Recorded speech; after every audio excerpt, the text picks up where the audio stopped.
So the Versions of Us is a love story about Eva and Jim, and it's told from each of their points of view, and also swaps between the three versions of their lives that we follow from when they first meet in the 50s through to the present day.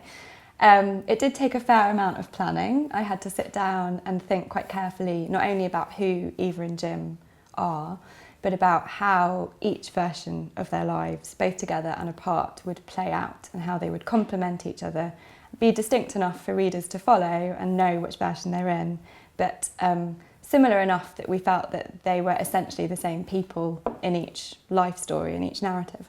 So I can't say that it felt complicated to me, although it feels a little bit complicated explaining it, but it felt very natural to me to really sit down and plan those things at the same time. So versions 1, 2 and 3, I planned in a couple of paragraphs for each one, a synopsis. I did character notes and sketches, sketched out a timeline for each narrative, but I wrote chronologically. So I began at the beginning and swapped continually between each of the three versions as I went along. It felt absolutely natural to me to do it that way. I think if I had told each story separately, I might have found myself gravitating emotionally more towards one over the other.